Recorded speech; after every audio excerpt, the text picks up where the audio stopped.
നമസ്കാരം. ഇന്നത്തെ വീഡിയോ കുട്ടികളുള്ളവർക്ക് കൊച്ചുകുട്ടികളുള്ളവർക്ക് വളരെ ഉപകാരപ്രദമാവുന്ന ടോപ്പിക്കാണ്. സാധാരണയായിട്ട് ഈ ക്ലൈമറ്റിൽ കേരളത്തിൽ ഇപ്പൊ നല്ല മഴയാണ്.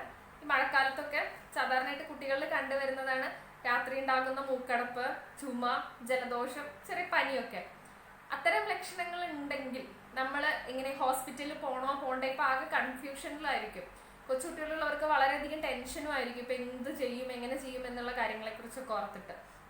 അപ്പോൾ അങ്ങനെയുള്ളവർക്ക് എനിക്ക് 100% റിസൾട്ട് കിട്ടിയിട്ടുള്ള ഒരു കാര്യം നിങ്ങളുമായിട്ട് പങ്കുവെക്കണം എന്ന് തോന്നി. കാരണം ഇപ്പൊ എല്ലാ അമ്മമാർക്കും പേടിയാണ്, എങ്ങനെ കുട്ടികളെ എങ്ങനെ കൈകാര്യം ചെയ്യണം എന്നുള്ള കാര്യത്തിലൊക്കെ ഭയങ്കര ടെൻഷനാണ്. എന്തെങ്കിലും പുറത്തിറങ്ങാൻ വയ്യ, വീട്ടിനുള്ളിൽ തന്നെയാണ്. അതിൻ്റെ ഇടയ്ക്ക് ചെറിയ അസുഖങ്ങളൊക്കെ വരുമ്പോൾ നമുക്ക് മാനസികമായിട്ടും ഭയങ്കര ടെൻഷനായിരിക്കും. അപ്പൊ എങ്ങനെ കുട്ടികളെ ഈ സമയത്ത് നമുക്ക് അവരെ കളിക്കാതെ വിടാനിരിക്കാനും പറ്റില്ല. അത്യാവശ്യമൊക്കെ അവർക്കും കുറച്ച് ഇമ്മ്യൂണിറ്റി ഒക്കെ കിട്ടണമെങ്കിൽ അവരും പുറത്തിറങ്ങി കളിക്കണം, പലതും ചെയ്യണം. പക്ഷെ അസുഖങ്ങൾ വന്നു കഴിഞ്ഞാൽ ഇപ്പൊ ഇതെങ്ങനെ എന്ത് ചെയ്യും എന്നുള്ളതൊക്കെ. അപ്പൊ ചെറിയ ജലദോഷം അല്ലെങ്കിൽ ചുമ, നമുക്കറിയാം നമ്മുടെ മക്കൾക്ക് സാധാരണയായിട്ട് കണ്ടുവരാറുള്ള അത്തരം ലക്ഷണങ്ങളാണെങ്കിൽ അതിന് നമുക്ക് വീട്ടിൽ ചെയ്യാവുന്ന ചില റെമഡീസ് ഉണ്ട്. അത് എനിക്ക് ചെയ്തിട്ട് 100% റിസൾട്ട് കിട്ടിയിട്ടുള്ള കാര്യങ്ങളാണ് ഞാൻ നിങ്ങളുമായിട്ട് പങ്കുവെക്കാൻ പോകുന്നത്. നിങ്ങൾ ഇപ്പൊ കൊറോണയൊക്കെ പടർന്നു പിടിക്കുന്ന ഈ സാഹചര്യം ആയതുകൊണ്ട് തന്നെ വേറെ അത്തരം ലക്ഷണങ്ങളാണ് നമുക്ക് കാണുന്നതെങ്കിൽ നമ്മൾ ഹോം റെമഡീസ് ചെയ്ത് വീട്ടിലിരിക്കാതെ തീർച്ചയായിട്ടും ഡോക്ടറെ കാണേണ്ടതാണ്.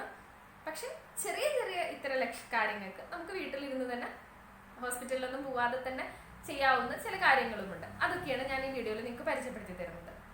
അതിലാദ്യത്തെയാണ് രാത്രിയിലാണ്. ഇപ്പൊ എൻ്റെ മോനും പൊതുവെ ഞാൻ കണ്ടിട്ടുള്ള ഒരുപാട് കുട്ടികൾക്കും രാത്രിയിലാണ് ഈ ചുമ കൂടി വരുന്നത്. ചുമയായാലും മൂക്കടപ്പായാലും ജലദോഷമായാലും എല്ലാം കൂടുതലായിട്ട് കാണുന്നത് രാത്രിയിലാണ്. അപ്പോൾ അങ്ങനെ ആവുമ്പോൾ നമുക്ക് ആകെതാണ് രാത്രി ഉറക്കം പോവും, അവരെഴുന്നേറ്റിരുന്ന് കരയും, ഉറക്കം നഷ്ടപ്പെടും, അങ്ങനെയുള്ള കാര്യങ്ങളൊക്കെ. അപ്പൊ അതിനൊക്കെ എന്ത് ചെയ്യാന്ന് വെച്ച് കഴിഞ്ഞാൽ അതിൽ തന്നെ ഒരു ചെറിയ റെമഡിയാണ് നല്ല ജീരകം. നമ്മളൊരു ഗ്ലാസ് വെള്ളം എടുത്തിട്ട് അതിൽ 1-2 സ്പൂണ് നല്ല ജീരകം ഇട്ടിട്ട് തിളപ്പിച്ച് അതൊരു അര ഗ്ലാസ് ആക്കി എടുക്കുക.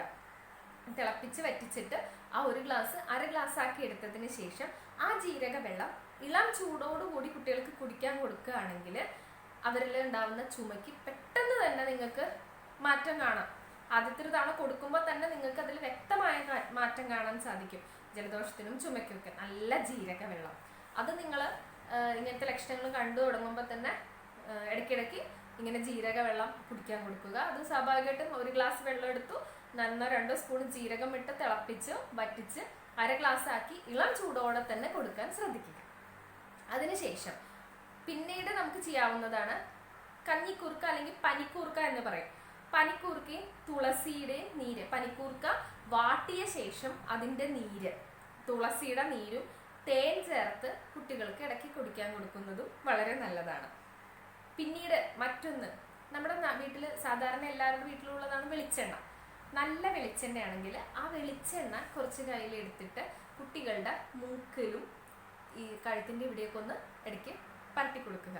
അങ്ങനെ പുരട്ടി കൊടുക്കുമ്പോൾ ജലദോഷം അല്ലെങ്കിൽ രാത്രി കിടക്കുമ്പോൾ ഉണ്ടാകുന്ന മൂക്കടപ്പിനും ഒക്കെ നല്ല മാറ്റം കാണാറുണ്ട്. രാത്രി കിടക്കാൻ നേരത്തെ ഒരു 2 തുള്ളി വെളിച്ചെണ്ണ എടുത്തിട്ട് നിങ്ങൾ നന്നായിട്ട് മൂക്കിൻ്റെ കുറച്ച് നമ്മൾ വിരലുകൊണ്ട് ചെയ്യാൻ പറ്റുന്ന പോലെ മൂക്കിൻ്റെ ഉള്ളിലും കഴുത്തിലും ഒക്കെ ഒന്ന് പുരട്ടി കൊടുക്കുക. അതും ഈ രാത്രി ഉണ്ടാകുന്ന മൂക്കടപ്പിന് വളരെ ആശ്വാസമായിട്ട് തോന്നും. ഇതൊക്കെ എൻ്റെ മോനും എനിക്കറിയാവുന്ന എൻ്റെ ഫ്രണ്ട്സ്, എൻ്റെ ഫാമിലിയിൽ പലർക്കും ഉപയോഗിച്ചിട്ട് 100% എന്ന് പറഞ്ഞാൽ പോലെ ഉറപ്പായിട്ടും മാറ്റം ഉണ്ടായിട്ടുണ്ട്. അതുകൊണ്ട് തന്നെയാണ് ഞാനിപ്പോൾ ഇങ്ങനെ ഒരു വീഡിയോ ചെയ്യാമെന്ന് വിചാരിച്ചത്. കാരണം ഇപ്പോൾ പല അമ്മമാരുടെയും മാനസികാവസ്ഥ എനിക്ക് മനസ്സിലാക്കാൻ സാധിക്കും. നമ്മൾ മക്കളെ എങ്ങനെ നോക്കണം, എങ്ങനെ കൈകാര്യം ചെയ്യണം എന്നുള്ളതിലൊക്കെ ഭയങ്കര ടെൻഷനാണ്.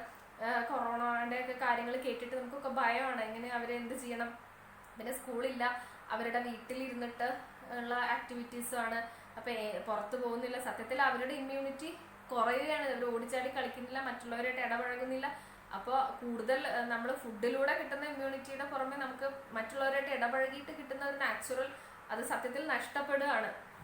അപ്പോൾ ഇതൊക്കെ ഇടയ്ക്കിടയ്ക്ക് കുട്ടികൾക്ക് കൊടുക്കുന്നത് ഈ ഒരു കാലാവസ്ഥയിൽ മറ്റസുഖങ്ങൾ വരാതിരിക്കാനും വളരെ നല്ലതാണ്. ജീരകത്തിൻ്റെ വെള്ളം രാത്രി കിടക്കാൻ നേരത്തൊക്കെ കുടിക്കാൻ കൊടുക്കുന്നതും മൂക്കിൽ വെളിച്ചെണ്ണ പരട്ടുന്നതും കഴുത്തിലും മൂക്കിലൊക്കെ ആയിട്ട് വെളിച്ചെണ്ണ പരട്ടുന്നതും ഒക്കെ വളരെ നല്ലതാണ്. വേറെ എന്തെങ്കിലും കൂടുതൽ ലക്ഷണങ്ങൾ കാണണം, നല്ല ജലദോഷമൊക്കെ ആണെങ്കിൽ ഉള്ളിനീര്, ചെറിയ ഉള്ളി എടുത്തിട്ട് ചതച്ച് അതിൻ്റെ നീരും തുളസിയുടെ നീരും എടുത്ത് സമം എടുത്തിട്ട് കുടിക്കുക. അതിൽ തേൻ ചേർത്തിട്ട് കഴിക്കാൻ ബുദ്ധിമുട്ടുള്ളവർ തേൻ ചേർത്തിട്ട് കൊടുക്കുക. ഇതൊക്കെ നമ്മൾ ചെയ്യാവുന്നതാണ്. പിന്നെ കുട്ടികളുള്ള വീട്ടിൽ നിർബന്ധമായിട്ടും ഈ ഒരു സീസണിലൊക്കെ വെച്ചാൽ മതി. പനിക്കൂർക്ക ഇല വളർത്തുന്നത് വളരെ നല്ലതാണ്. കാരണം പനിക്കൂർക്ക ഇല വളരെ പല കാര്യങ്ങൾക്കും വളരെ എഫക്റ്റീവ് ആയിട്ടുള്ള ഒരു സാധനമാണ്. അതുപോലെ തന്നെ ഇപ്പോൾ ആവി പിടിക്കുന്ന പ്രായമായ കുട്ടികളാണെങ്കിൽ തീർച്ചയായിട്ടും നിങ്ങൾ ഈ പനിക്കൂർക്കയുടെ ഇലയും തുളസിയുടെ ഇലയും ഇട്ട് ആവി പിടിപ്പിക്കാം. വെള്ളത്തിൽ പനിക്കൂർക്ക ഇലയും തുളസി ഇലയും ഇട്ടിട്ട് നിങ്ങൾക്ക് 1-2 തവണ ആവി പിടിപ്പിക്കാം. അതും നല്ലതാണ്.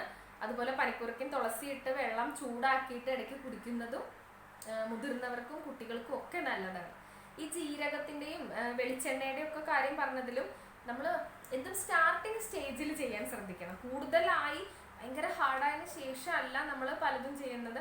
നമ്മൾ ഇത്തരം ലക്ഷണങ്ങൾ കണ്ടു തുടങ്ങുമ്പോൾ തന്നെ ഇത്തരം ഹോം റെമഡീസ് ചെയ്യുമ്പോൾ നിങ്ങൾക്ക് നല്ല മാറ്റം കാണാൻ സാധിക്കും. ഇത് കുട്ടികളിൽ എന്ന് മാത്രമല്ല, കുറച്ച് മുതിർന്നവരിലാണെങ്കിലും അത്യാവശ്യം ഫലപ്രദമായിട്ട് തോന്നുന്ന ചില കാര്യങ്ങൾ തന്നെയാണ് ഇപ്പോൾ നമ്മൾ പറഞ്ഞത്. അപ്പോൾ നിങ്ങൾ മറക്കാതെ ചെയ്യേണ്ട കാര്യങ്ങളാണ് ജീരകവെള്ളം, വെളിച്ചെണ്ണ പുരട്ടുന്നത്, അതുപോലെ തന്നെ പനിക്കൂർക്ക ഇലയും തുളസി ഇലയും നീരെടുത്ത് പിഴിഞ്ഞ് തേൻ ചേർത്ത് കഴിക്കുന്നത്, ആവി പിടിക്കുന്നത്. ആവി പിടിക്കുന്നതിൽ നിങ്ങൾക്ക് പനിക്കൂർക്കയിലും തുളസി ഇലയും ഇട്ടിട്ട് ആവി പിടിക്കാം. ഞാൻ ചെറുതായിട്ട് അതിൻ്റെ കൂടെ വിക്സ് കൂടി ചേർത്തിട്ട് ആവി പിടിപ്പിക്കാറുണ്ട്. പലരും വിക്സ് ഉപയോഗിക്കാത്തവരുണ്ടായിരിക്കും. അപ്പോൾ അങ്ങനെയാണെങ്കിൽ ഇത് മതി. തുളസി ഇലയും പനിക്കൂർക്ക ഇലയും ചേർത്ത് ആവി പിടിപ്പിക്കുന്നതും വളരെ നല്ലതാണ്. കുട്ടികളിൽ മാത്രമല്ല, നമ്മൾ വലിയവർക്ക് കൂടി ഇത്തരം ലക്ഷണങ്ങൾ കണ്ടുവരുമ്പോൾ ഇതൊക്കെ ഉപയോഗിക്കുന്നത് കൊണ്ട് നല്ല മാറ്റം കണ്ടിട്ടുണ്ട്. അപ്പോൾ ഈ മഴക്കാലത്തും ഇനി വരുന്ന ഏത് ക്ലൈമറ്റിലാണെങ്കിലും ഇത്തരം ഹോം റെമഡീസ് ചെയ്യാൻ നമുക്ക് എല്ലാവർക്കും സന്തോഷമാണ്. കാരണം ഹോസ്പിറ്റലിൽ പോയി കുട്ടികളിൽ അനാവശ്യമായിട്ട് മരുന്നുകൾ കഴിക്കാനൊന്നും ആർക്കും താല്പര്യമില്ല. അപ്പോൾ നമുക്ക് ഇത്രയും ഫലപ്രദമായ ഒരു കാര്യം അറിയുമെങ്കിൽ അത് തീർച്ചയായിട്ടും ഞാൻ മറ്റുള്ളവരുമായിട്ട് ഷെയർ ചെയ്യണമെന്ന് വിചാരിച്ചു. എല്ലാവർക്കും ഉപകാരപ്രദമാവട്ടെ എന്ന് വിചാരിച്ചു. അപ്പോൾ നിങ്ങളെല്ലാവരും എന്തെങ്കിലും അങ്ങനത്തെ ഇത് കണ്ടിട്ട് ഇത് ചെയ്തതിന് ശേഷം നിങ്ങൾക്ക് കിട്ടുന്ന റിസൾട്ടിനെ കുറിച്ചൊക്കെ കമൻറ്റ് ചെയ്യാൻ മറക്കരുത്. ഇത്തരം റെമഡീസും നിങ്ങൾക്ക് ഫലപ്രദമായ മറ്റു ചില കാര്യങ്ങളൊക്കെ പറഞ്ഞു തരാൻ ഞാൻ ഈ വീഡിയോയിലൂടെ ശ്രമിക്കുന്നതാണ്. ചാനൽ നിങ്ങൾക്ക് ഇഷ്ടപ്പെട്ടെങ്കിൽ സബ്സ്ക്രൈബ് ചെയ്യണം, ലൈക്കും ചെയ്യണം, ഓൾ എന്ന ഓപ്ഷൻ അമർത്തി ഞങ്ങളുടെ കൂടെ എല്ലാത്തിനും സഹകരിക്കണം. Thank you.